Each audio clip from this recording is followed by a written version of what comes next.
Hi, it's James from Index Coaching.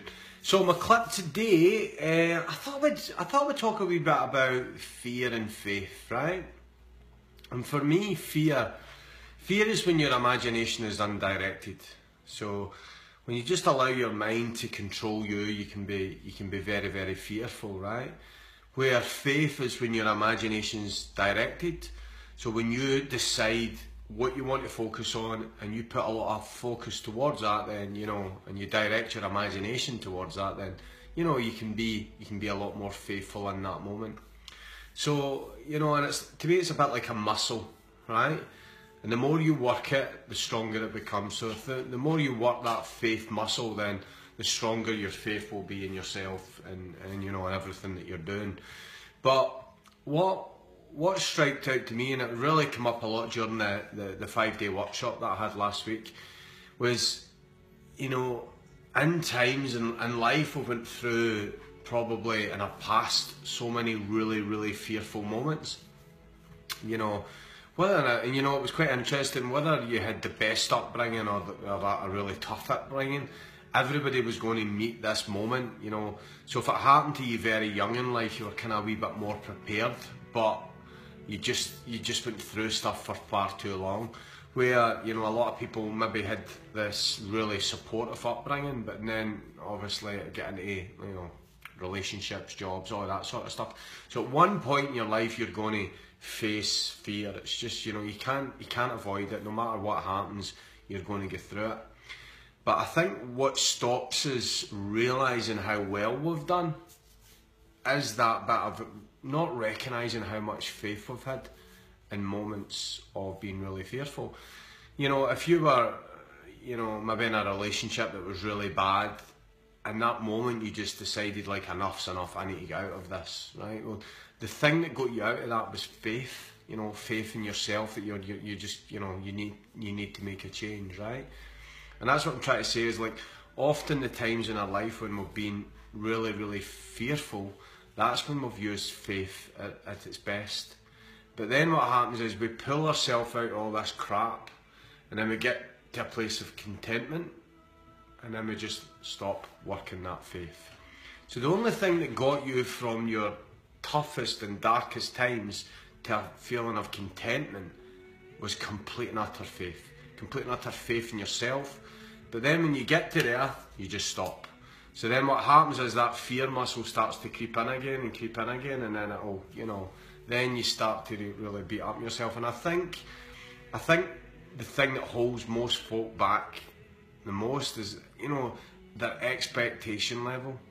Because we all don't expect to get to the places we get to. We all don't expect to feel, real moments of fear and, real down moments in our life. But so that expectation level keeps you there longer because you're like, why am I feeling this? I shouldn't be feeling this. Where if you just kind of went with how you were feeling, you would probably get out it a lot quicker than trying to justify it and analyse it. Life's just got a way of doing that at times. It's just going to catch you out at times, and that's, for me, that's just the way it is. But if you spent more time realising the strength it took you to keep going through all of those tough times, if you realise the strength that you had during those times, I'll never ever have to be as faithful as what I was when I suffered from depression. Every day you had to just keep going, pushing forward, and anybody that's been in that type of battle will understand what I'm saying. So like, there's nothing moving forward that's going to be any tougher than what you've already dealt with back the way. And but what holds us back the most is we get to a certain level and then we just stop growing. And like in anything in life, like a relationship, if it's not growing, it's dying. Things don't stay the same. So we've all got this thing in our head that if we can get to this place of contentment, then we'll be okay. But you just end up bored. And then when you end up bored, that overwhelming feeling will come back, which is the start of fear. Then you start questioning yourself, and before you know it, you're starting to get down, and then fear's kind of taking over. So as I say, fear and faith, it's a muscle. So if you're not working that faith muscle consciously, and I think a lot of times you've worked it unconsciously because that's what's got you out in most of your crap in your life, but you just don't realise it.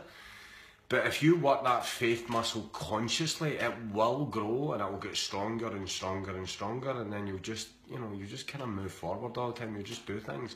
And it was like, after I finished the workshop that I done last week, I'm already thinking in my head what I can do next, because you've got to keep moving forward, and moving forward towards something you enjoy doing. But there's no point in standing still. You can do that for a couple of days. You can go on holiday, you can go and enjoy stuff, but after a while you're going to see yourself, well, I'm a bit bored of that now, I want to do something else.